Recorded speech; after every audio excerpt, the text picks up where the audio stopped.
Imagine for a moment that you decided to invest money now and you bought a farm. And the farmland around here, let's say you bought 160 acres and you bought it at X per share or per acre.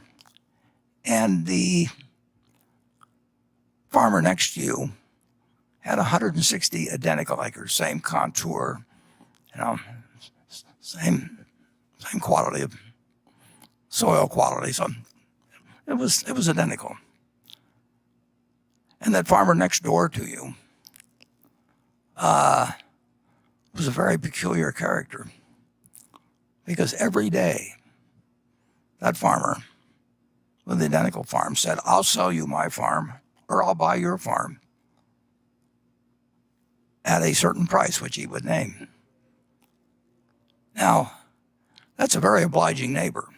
I mean, that's got to be a plus to have a fellow like that with the next farm. But you think about the potential of the farm, and now you get this idiot that buys a farm next to you, and on top of that, he's sort of a manic depressive and drinks, maybe smokes a little pot.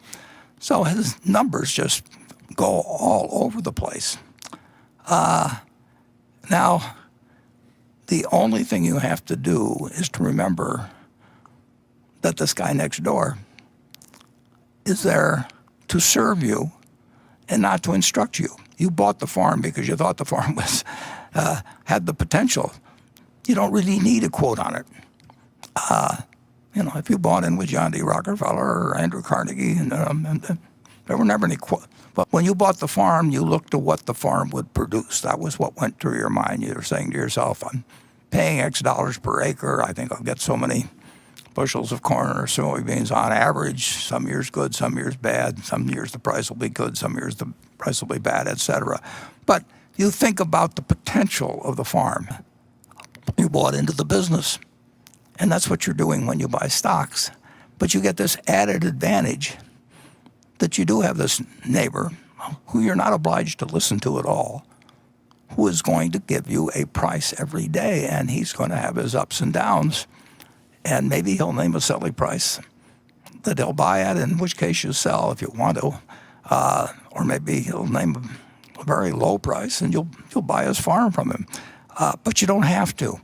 And you don't want to put yourself in a position to where you have to. So stocks have this enormous inherent advantage of people yelling out prices all the time to you. And many people turn that into a disadvantage. And of course, many people can profit in one way or another from telling you that they can tell you what this farmer's going to yell out tomorrow or next, your neighboring farmer's going to yell out tomorrow or next week or next month. There's huge money in it. The truth is, if you owned the businesses you liked prior to the virus arriving, it changes prices and it changes, but nobody's forcing you to sell.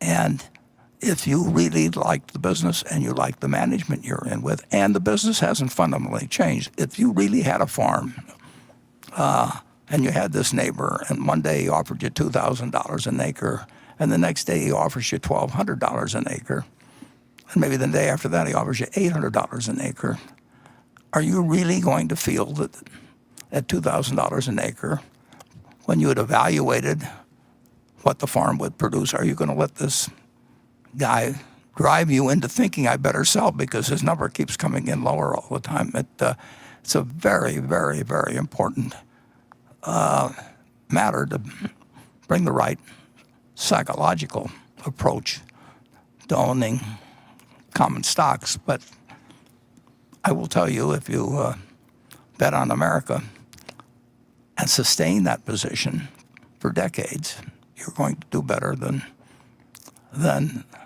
in my view, far better than owning Treasury securities, or far better than following people who tell you that what the farmer's going to yell out next